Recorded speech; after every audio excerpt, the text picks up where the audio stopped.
Хайырлы иртә, илнең төп телеканалында Татарстан яңалыклары, студияда Чулпан Әмири, безнең бүгенге чыгарылышта.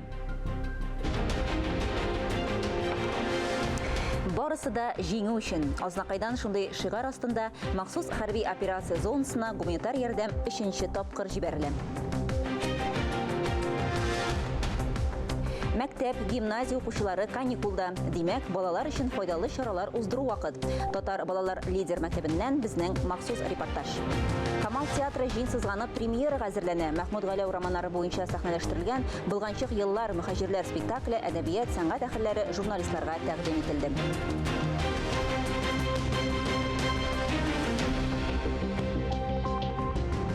Барысы да җиңү өчен. Шундый шигар астында махсус хәрби операция зонасына Татарстаннан гуманитар йөк машиналары әледән-әле җибәрелеп тора. Бу уңайдан Азнакай районы бик актив. Игелекле чара турында тулырак алдагы репортажда.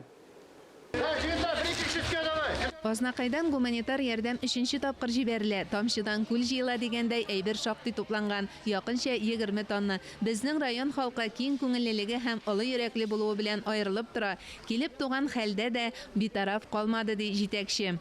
Анда инде бөтен халык ярдәм итте, бөтен җитәкчеләр ярдәм итте. Барысына да бик зур рәхмәт. Менә авыл халкына аерым рәхмәт әйтәсе кирәк. Алар инде шушы мобилизация башлангач, җылы носкилар бәйләп, җылы киемнәр бәйләп алып килделәр. Юк әйбер юк биредә көрәк тә җылы киемнәр дә хәтта гадәти булмаган бүләк квадроцикл да бар. Авырлык безне берләштерә. Авырлыкта безнең халкыбыз шын менә үзенең эчкерсезлеген күрсәтеп, бер кешегә бер нинди нарат бирмичә, бер кешегә бер нәрсә кушмыйча, менә шушылай итеп күпме әйберне алып килгәннәр. Җыелган гуманитар ярдәм башта Казанга, аннан Алга һәм Тимер батальоннарына озатыла. Минем уйлавымча бар да әйбәт булыр. Без һәр даим аларны кайгыртып торабыз. Халык та аңлый. Иң мөһиме җиңеп, исән-сау кайтсыннар. Мөршидә Җихан, Лилия Вәлиева, Азнакайдан, Татарстан яңалыклары өчен. Иртәгә 4 ноябрь халыклар бердәмлеге көне. Республикабызда 173 милләт вәкиле дус, тату яши. Һәр милләт кешесенә үз гореф-гадәтләрен саклап яшәү өчен Татарстан зур мөмкинлекләр бирә. 4 ноябрьгә багышланган бәйрәм чаралары башкалабызда инде башланды. 3 көн дәвамында Казан халкын кунакларны төрле кызыклы чаралар көтә. Алар белән таныштыру өчен сүзне Гөлназ Ибраһимовага бирәм. Хәерле иртә, Гөлназ. Хәерле иртә, Чулпан. Шәһәр музейлары Казанлыларны Татарстан халыкларына багышланган күргәзмә һәм әдәби кичәләргә чакыра. Казан мәдәният йортларында 2 ноябрьдән 7 ноябрьгә кадәр концерт программалары, сынлы сәнгать буенча мастер-класслар, халыклар бердәмлеге көненә багышланган рәсем күргәзмәләре үтә. Әйтик, бүген 3 ноябрьдә Залесный мәдәният үзәгендә без бердәм концерт программасы, Тимер юлчылар мәдәният сараенда Туган җир патриотик концерты, Татарстан халыклары дуслыгы йортында Татарстан халыклары ассамблеясы советының киңәйтелгән утырышы узачак. Шулай ук ассамблеяның 30 еллык эшчәнлегенә багышланган фото күргәзмә ачыла. Иртәгә 4 ноябрьдә Сәйит Галиев исемендәге мәдәният йортында гасырлар кайтавазы заманнарның тере бәйләнеше театральләштерелгән программасы була. Казан Экспо халыкара күргәзмә үзәгендә безнең йортыбыз Татарстан Республика этно-мәдәни фестивале лауреатларын һәм Россия халыкларының милли бәйрәмнәре бөтен Россия фото конкурсы җиңүчеләрен бүләкләү тантанасы, этно-мәдәни Татарстан фото күргәзмәсе, зур этнографик диктант агарту акциясе булачак. Татарстан Республикасы Конституциясе көне уңаеннан Татарстан дәүләтчелеге музее Татарстан Конституциясенең һәм суверенитетын кабул итү тарихына һәм республиканың төп дәүләт символларына багышланган документлар, фото һәм видео материаллар белән танышырга чакыра. Бергә булыйк, бердәм булыйк дигән теләктә бүгенгә саубуллашам. Менә шулар иде, Чулпан. Рәхмәт, Гөлназ. Республикабызның Актаныш районының Актаныш-Баш авылында яңа фельдшер-акушерлык пункты ачылды. Районда төзелеп файдалануга тапшырылган 17нче ФАПны ачу тантанасында авыл халкы һәм район җитәкчелеге катнашты. Авыл бәйрәме шатлыгын район җитәкчелеге уртаклаша. Махсус программа нигезендә Актаныш-Баш авылында сафка баскан мөһим социаль объект ул. Инде мондай сәламәтләндерү программасында катнашып, шундый зур объектлар төзүгә ярдәм иткән өчен безнең президентыбыз Рөстәм Нургалиевичкә бик зур рәхмәтне белдерәм. 2012 елдан алып Октаныш районында республика программалары негізінде ФАПлар түзүү, түзүклендирүү эшләре алып барыла. Октаныш районында 16 ФАП түзүлүп файдаланууга тапшырылган. Шуларның 13-і республика, 3-сі сәламәтлек саклау милли проекты кысаларында тормышка ашырылган. Авылларның яш структурасына килгәндә, ул иң мөһим социаль объект дисәк тә дөрес була торгандыр. Чөнки ул медицина ярдәмен халыкка якынайта. Шуңа күрә монда инде бөтен җиһазлар булдырылган, монда уңайлы шартлар. Төзелеш эшләрен Ознакай нефтемаш оешмасы, теплосервис, су-газ җәмгыятьләре белән берлектә башкарган. Кыска вакытта сыйфатлы итеп төзелгән әлеге объект авыл өчен зур бүләк. Нурдидә Хабибуллина авылда яшәүче өлкән яшьтәге кешеләрнең берсе. ФАП ачыласын ишетеп, бирегә ул сөенеп килгән. Өлкән яшьтәге кешеләр өчен үзебезнең авылда фельдшерлык пунктның булуы бик уңайлы ди ул. Исән-имин эшләргә язсын һәм сирләмәскә һәрберебезгә дә. Шул сәламәт булайык. Октанышбаш авылында югары категориялы фельдшер эшли. 30 елдан артык хезмәт стажына ия Габидә Шәймардановага авыл халкы да рәхмәтле. Өлкән яшьтәгеләр инде район үзәгенә гел төшеп йөри алмыйлар. Алар инде минем янга медпунктка мөрәҗәгать итәләр. Кирәк вакытта инде ашыгыч ярдәмдә чакырган вакытлар бар. ФАП барлык заманча таләпләргә туры китереп эшләнгән. Хәзер Октанышбаш авылында уңайлы шартларда халыкны кабул итәргә, вакцинация, төрле медицина процедуралары үткәрергә мөмкин. Ләлә Зайнуллина, Регина Сәләхова, Марат Сарахов, Татарстан яңалыклары өчен Октаныш районыннан. Бу атнада мәктәп укучылары каникулда. Ялларын кызыклы һәм файдалы үткәрсен өчен мәктәп гимназиялар каршында да лагерьлар эшли башлады. Мәгариф һәм фән, яшьләр министрлыклары укучылар өчен төрле кызыклы чаралар оештыра. Шундый уңышлы проектларның берсе Татар балалар лидер мәктәбе. Россиянең төрле төбәкләреннән җыелган катнашучылар белән Алия Галиуллина да аралашып кайтты. Татар балалар лидер мәктәбен сәләтен камилләштерергә теләүчеләр көтеп ала. Араларында 3-4 ел рәттән катнашучылар да бар. Әмма ел сайын программаны үзгәртәбез, төрләндерәбез ди оештыручылар. Бу Татар балалар лидер мәктәбе инде 13-нче тапкыр үткәрелә, 2009 елдан бирле үткәрелеп килә. Төрле төбәкләрдә безнең яшьләр оешмалары бар, автономиялар бар. Һәм киләчәктә дә менә шушы балалар да ниндидер үзләренә күнекмәләр алып, шушы оешмаларда эшли алсыннар, проектлар эшли алсын өчен без монда шундый белемнәр бирәбез. Делегатлар өчен атна дәвамында төрле лекциялар һәм практик дәресләр, түгәрәк өстәлләр, очрашулар оештырыла. Киләчәктә балаларның проектларын гамәлгә ашыруга ярдәм күрсәтелә. Безнең монда дебатлар, уза проект шәлеге бар.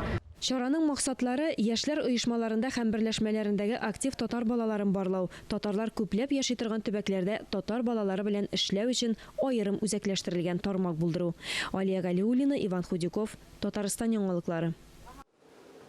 Казан дәүләт аграр университетында республиканың авыл хуҗалыгы һәм азык-төлек министрлыгының исемле стипендияларын алу турында сертификатлар тапшыру тантанасы узды. Югары уку йортының иҗтимагый, спорт, мәдәни иҗади тормышында актив катнашкан Казан дәүләт аграр университетының икътисад институтының 11 студенты югары бүләккә лаек булды. Әлеге сертификатлар республиканың аграр секторы өчен аеруча мөһим булган юнәлешләр буенча югары квалификациялы белгечләр әзерләүгә юнәлдерелгән. Тантаналы чарада залда авыл хуҗалыгыннан киләчәге булачак җитәкчеләре утыра. Бүген алар Казан дәүләт аграр университетының икътисад факультетында укыйлар. Авыл хуҗалыгы министрлыгыннан стипендиядага лаеклы студентлар.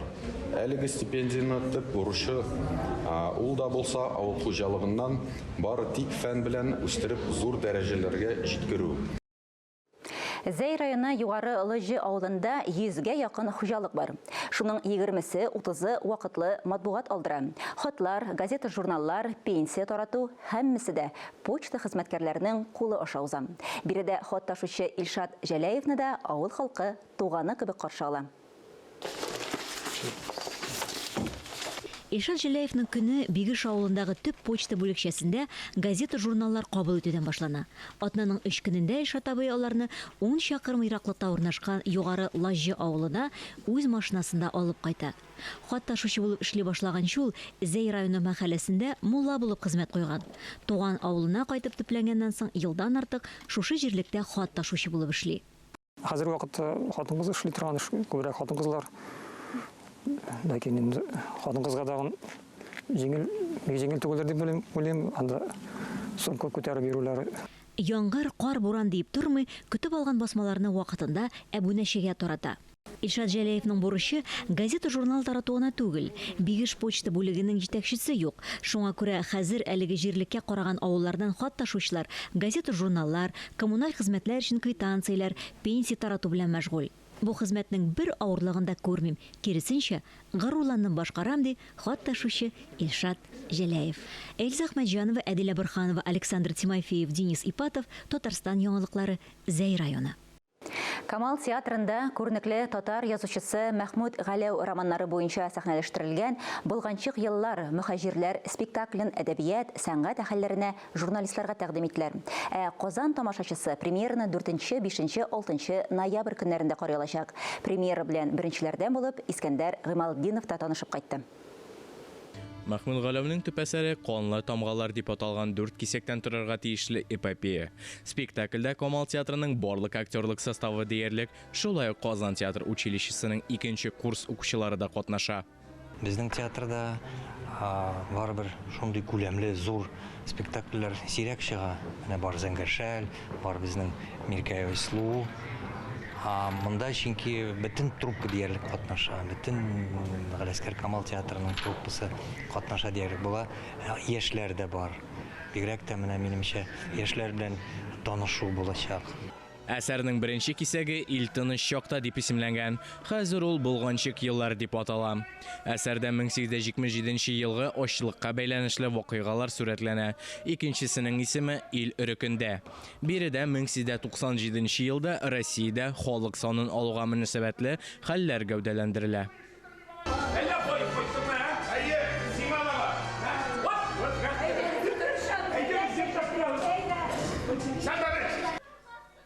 Өченче кисәктә 1904 елгы Рус-Япон сугышы чоры сурәтләнеп, Собак дип аталырга тиеш була. 4нче кисәген өермәләр дип атау күздә тотыла. Анда 1917 елгы февраль һәм октябрь революцияләре вакыйгалары күрсәтелергә тиеш була. Күрәбез татар халкының 40 еллык образлы тарихын içine алган катлаулы әсәр. Аның беренче, икенче кисәкләре язылып тәмамланган. Кайбер мәгълүматлар буенча калганнары да каралмада язылган. Әмма 1937 елда автор кулга алынгач, алар иссез югалган. Менә романнарына килгәндә булганчык еллар һәм мөхаҗирләр, ул безнең кайбер әдәбият белгечләренең фикеренә караганда 20нче гасырның иң бийек татар романнары арасына керә һәм хәтта иң биеге дип әйтүчеләр бар. Дөньяда ни генә булмасын, кеше бәхетле булырга тели. Ә нәрсә ул бәхет? Шатлык, муллык, мәхәббәт, өмет, ышаныч. Бу сорауга җавап табу бик авыр. Ә кайчагында мөмкин дә түгел. Чыннан да бу бөтен нәрсәне үз иченә алган төшенчәнең төгәл билгеләмәсе юк. Ә аның турында үз сорауларына җавап эзләүче кеше бар.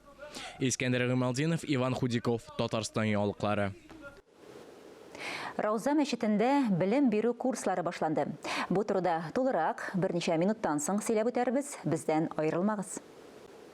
Эфирда Татарстан яңалыклары, чираттагы хәбәрләргә күчәбез. Бу көннәрдә Казанда әйдә боз татар биюен үстерү остаханәсе башланды. Әлеге чара Габдулла Кәриев исемендәге Казан татар дәүләт яшь тамашачы театрында үткәрелә. Бу проект турында тулырак аның җитәкчесе Сәйдә Миңнебаева таныштыра. Сүзне актуаль әңгәмә сәхифәсен алып баручысы Ания Гыйбадуллинага бирәм. Исәнсез, хөрмәтле телевизор караучылар, әйдә бас дигән сүзләр татар җанлы һәр кеше күңеленә якын. Милләтебез элек-электән бию сәнгатен үз иткән, биючеләрнең һәр хәрәкәтендә халкыбызның холкы да, гырыф-гадәтләрдә көнкүрештә чагылыш таба. Бу көннәрдә Казанда әйдә бас дигән бию остаханәсе эшли. Аның барышы турында сөйләшү өчен без бүген проектның җитәкчесен Сәйдә Миңнебаеваны чакырдык. Исәнмесез, Сәйдә? Исәнмесез. Бу проект бит әле яңа. Ул ничек барлыкка килде, тарихын сөйләп үтик әле. Бу проект белән мин бу елда, август айында Таврида арт фестивалендә җиңеп грантовый конкурста Росмолодежь буенча җиңеп чыктым. Менә 1 ноябрьдә без башладык, беренче мастер-классларыбыз узды, остаханәләр узды. Ачылыш конференция белән без башладык. Төрле спикерлар килделәр, экспертлар килделәр һәм катнашучылар. Бу остаханәдә ничә кеше катнаша, остазларыгыз нинди? Біз 65 заявка кабул иттек. Ләкин 25 кенә кеше, педагоглар һәм хореографлар безнең мастер-классларыбызга, проектка чакырдылар. Әйдәбас остаханә ул педагоглар һәм хореографлар өчен безнең катнашучыларга этнографик татар биюнең остаханәләр һәм лекциялар уздырабыз. Безгә Казанга 6 регионнан, Россиянең 6 регионнан экспертлар киләләр. Үзенең татар биюен күрсәтеп, алар белән менә атна буе бийләр. Төрле төбәкләрдә бит инде татар биюен төрлечә бийләр. Алар менә шундый үзенчәлекләрен күрсәтәләр, әйме бу белгечләр? Әйе, әлбәттә. Безнең шундый теләгебез, менә педагоглар һәм хореографларга күрсәтеп, нинди татар бию төрлечә була, нинди ул бай, нинди ул көчле. Нинди мөмкинлекләр бирәсез сез үзегезнең катнашучыларыгызга? Бәлкем берәр нинди соңыннан концерт оештырырга уйлыйсыздыр? Әйе, май айында, 23 елның май айында біз әзірләнәбез отчетный показ концерт Әйдәбас проектының Алла бирса булыр. Бию сәнгате ул сандыкка салып саклый торган әйбер түгел. Аны камилләштерергә кирәк, аны өйрәнергә кирәк, аны үстерергә, популярлаштырырга кирәк. Сезнең проектыгыз бу эштә ярдәм итер дип уйлыйм. Без дә шулай уйлыйбыз, без дә шулай өметләнәбез. Рәхмәт, проект уңышлы һәм озын гомерле булыр дип өметләнәбез. Амин, рәхмәт. Хөрмәтле телевизор караучылар, безнең студияда Әйдәбас проекты җитәкчесе Сәйдә Миннебаева булды. Безнең телерадио компания Русвон Хәйрия җәмгыяте белән берлектә авыру балаларга ярдәм акциясын дәвам итә. Бүген 3 яшьлек Раян Мортазинның тарихы. Аңа аутизм диагнозы куйганнар. Хәзер балага тернәкләнү курсын узырга кирәк. Ул кыйммәт тора. Гаилә бездән ярдәм көтә. Банан. Молодец. Раян әйберләрне ишара белән тиз генә күрсәтә. Аңа уку җиңел бирелә, сүзләрне тиз истә калдыра. Ә бит 1 ел элек ул бөтенләй башкача булган. Эндәшүгә җавап бирми, уенчыклар белән уйнамый, йомык була. Я поняла, что с ребенком что-то не так. Баламда үзгәрешләр күргәч, без белгечләр неврологка, балалар психиатрына мөрәҗәгать иттек. Тик барысы да әйбәт, ул әле кечкенә диделәр. Тагын бераз көтәргә кирәк дип кайтарып җибәрделәр. Аутизм диагнозын табиблар аңа күптән түгел генә куйган. Бу вакытка Раян индивидуаль программа буенча дәвалана башлаган инде. Махсус коррекцион бакчага йөри. Развиваем мелкую моторику. Вак моториканы үстерәбез. Хәзер бала безнең белән аралаша алсын өчен ишарәләрне өйрәтәбез. Бергәләп уйныйбыз. Барысы да уен формасында уза. Раянның тернәкләнү программасы зур. Гади балага җиңел бирелә торган әйбер Раяннан бик күп тырышлык таләп итә. Ему лечение необходимо, ему необходимо продолжать заниматься. Аңа дәваланырга кирәк, тормышның сыйфаты яхшырсын, гаиләдә башка балалар белән аралаша алсын өчен шөгыльләнүне дәвам итәргә кирәк. Дәвалау 490 мең сумга төшә. Гаилә битараф булмаучылардан ярдәм көтә. Балага ярдәм итү өчен 5542 номерына дети сүзе белән SMS җибәрергә була. Бер хәбәрнең бәясе 75 сум. Күбрәк өлеш кертергә теләүчеләр өчен тулырак мәгълүмат безнең телерадио компания һәм Русфон сайтларында. Алия Галиуллина, Ралина Абрамова, Иван Худяков, Татарстан яңалыклары. Чыгарылышыбызны авыл хуҗалыгына багышланган агробизнес сәхифәсе белән дәвам итәбез. Биредә авыл хезмәтчәннәре, алар җитештергән продукция, гомумән республикабызны азык-төлек белән тәэмин итүчеләр турында сөйләрбез. Сүзне Динә Нәҗметдиновага бирәм. Хәерле иртә. Эфирда агробизнес сәхифәсе. Урып җыюдагы ылы җиңүгә яшьләр экипажлары солы өлеш кертте. Традиция буенча урак башлангач, яшь комбайнчыларның хезмәт кешесен данлыйбыз 14-нче республика конкурсын старт алды. Аны Татарстан Республикасы авыл хуҗалыгы һәм азык-төлек министрлыгы, Татарстан дәүләт телерадиокомпаниясе, шулай ук Казан дәүләт аграр университеты оештырды. Гадәттәгечә, урып җыюга беренчеләрдән булып, республиканың көньяк районнары икенчеләре чыкты. Аксу агро хуҗалыгында катлаулы сезонга әзер иделәр. Агрофирманың 2 бүлекчәсендә 12 экипаж эшләде. Арчалылар ашлык суктыру күләме буенча шок катырды. Ширмешәнлеләр барлык агрономия технологияларын төгәл үтәделәр. Алексеевский механизаторларын җыр-моң белән вокаль ансамбле дәртләндерде. Бертекле культуралар суктырудан чыгып, иң көчле яшьләр экипажлары хезмәт кешесе кешесіне дон 14-ші республика конкурсының финалына шықты. 2 күнге алар Татарстан урағының ешлер арасында абсолют лидерін белгілеу үшін Қозанға жиылдылар. Цель конкурса молодых комбайнеров. Яш комбайнчылар конкурсының мақсаты оларның хезмәтенә кадәр мөһим булуын күрсәтү. Республикада рекордлы уңыш җыеп алынган һәм бу өлешчә комбайнчыларның да хезмәте. Җиңүчеләрне бүләкләү тантанасы игенчеләр сараенда финалның 2нче көнендә узды. Катнашучыларны вице-премьер авыл хуҗалыгы һәм азык-төлек министры Мурат Джаббаров, профильле парламент комитеты башлыгы Озат Хамаев сәламләде. И наш сегодняшний конкурс «Славим человека труда» проводится уже. Хезмәт кешесен данлыйбыз конкурсы 14-нче тапкыр үсеп килүче буында хезмәт күнекмәләрен булдыру һәм авылның эшче һөнәрләрен популярлаштыру максаты белән уздырылды. Беренче урыннар озак вакыт сер итеп сакланды. Башта иң яхшы катнашучы, рекордлы суктыручы, иң яхшы теоретик белемнәр, иң яхшы гамәли күнекмәләр номинацияларында җиңүчеләрне бүләкләделәр. Зур рәхмәтен әйтәсем килә авыл хуҗалыгы һәм азык-төлек министрлыгына, безнең аграр университетка, безнең закон чыгару тармагына, дәүләт советына бу очракта, министрлар кабинетына, әлбәттә, республикабыз җитәкчелегенә менә шушындый кешелекле конкурсларны үткәрүдә ярдәм күрсәткәннәре өчен. Казан дәүләт аграр университеты ректоры Ойрат Валиев катнашучыларга Россиянең иң абруйлы аграр югары уку йортларының берсенә керү өчен сертификатлар тапшырды. Все победители без исключения. Сез барыгыз да җиңүчеләр, чөнки төп эш август һәм сентябрь айларында кырда узды.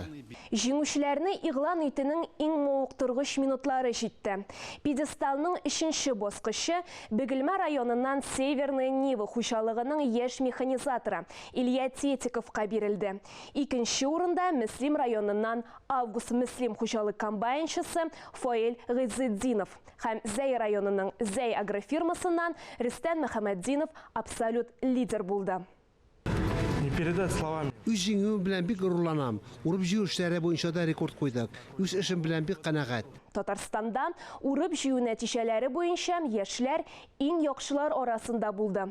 Уңышны кабатларга һәм аларның һәр кайсы киләсе елда да финалга чыгарга мөмкин. Бу атнага авыл хуҗалыгы тармагына бәйле яңалыклар шулар иде. Мин сезнең белән киләсе атнага кадәр сау булашам.